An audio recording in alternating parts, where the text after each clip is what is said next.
নমস্কাৰ সকলোকে স্বাগতম জনাইছো মোৰ ইউটিউব চেনেললৈকে আজি এই ভিডিঅ'ৰ জৰিয়তে এটা গুৰুত্বপূৰ্ণ বহুত বেছি ভাল খবৰ আপোনালোকক দিব বিচাৰিছো প্ৰত্যেককে ভিডিঅ'টো গুৰুত্ব সহকাৰে চাব আৰু শেয়াৰ কৰিব অহা কাইলৈ গুৱাহাটীৰ খানাপাৰাৰ ভেটেনেৰী কলেজ ফিল্ডত অসম চৰকাৰৰ শিক্ষা বিভাগে যি সকল শিক্ষকে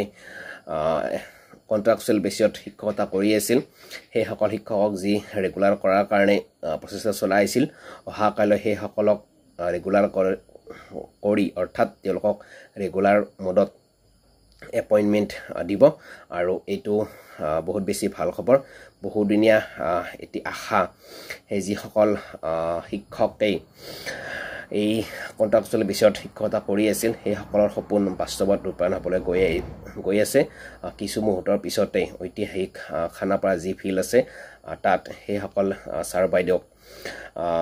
নিয়মীয়া ৰেগুলাৰ কৰিব আৰু এইটো বহুত বেছি ভাল খবৰ ইয়াৰ লগে লগে অসম চৰকাৰৰ অৰ্থাৎ বিজেপি চৰকাৰৰ যি 1 লাখ নিযুক্তি আছিল 1 লাখ নিযুক্তিৰ সম্পূৰ্ণ হৈ 1,24,000 লৈকে অতিক্ৰম কৰিলে আৰু কাইলৈ 23,956টা পদত নিযুক্তি দিয়া হ'ব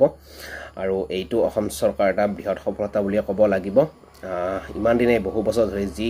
শিক্ষকসকলে দাবী কৰি আহি আছিল যে তেওঁলোকৰ পদটো নিয়মীয়াকৰণ কৰিব লাগে আৰু সেইটো অৱশেষত অহা কাইলৈ চূড়ান্ত ৰূপ পাবলৈ গৈ আছে অহা কাইলৈ যি নিযুক্তি বিতৰণ অনুষ্ঠিত হ'ব তাত অসম চৰকাৰৰ সন্মানীয় মুখ্যমন্ত্ৰীৰ লগতে শিক্ষামন্ত্ৰী উপস্থিত থাকিব আৰু এইটো এটা ঐতিহাসিক দিন হিচাপে বিবেচিত হ'ব অসম চৰকাৰৰ শিক্ষা বিভাগৰ কাৰণ ইমান সংখ্যক বৃহৎ নিযুক্তি হোৱা নাছিল অহা কাইলৈ নিম্ন প্ৰাথমিক আৰু উচ্চ প্ৰাথমিকৰ যি কন্ট্ৰাকচুৱেল বেচিছত শিক্ষকতা কৰিছিল তেওঁলোকক নিয়মীয়াকৰণ কৰিব এইটো বহুত বেছি ভাল খবৰ আৰু এই চেগতে সকলো শিক্ষক শিক্ষয়িত্ৰীলৈকে আমাৰ চেনেলৰ তৰফৰ পৰা বহুত বেছি শুভেচ্ছা জ্ঞাপন কৰিছো ইয়াৰ লগে লগে আৰু অসম চৰকাৰৰ যি টেট পাছ কৰা প্ৰাৰ্থীসকলৰ কাৰণে পদ মুকলি কৰি দিছিল সেইখিনিও অতি সোনকালে মেৰিট লিষ্ট প্ৰকাশ পাবলৈ আশা কৰিছো অহা কাইলৈ অসমৰ সন্মানীয় মুখ্যমন্ত্ৰী ডাঙৰীয়াই সেইটো ঘোষণা কৰিব বুলি আশাৰে প্ৰত্যেকজন টেট পাছ কৰা প্ৰাৰ্থীয়ে ৰৈ আছে গতে সেইটো হওক সেইটো আশা কৰিছো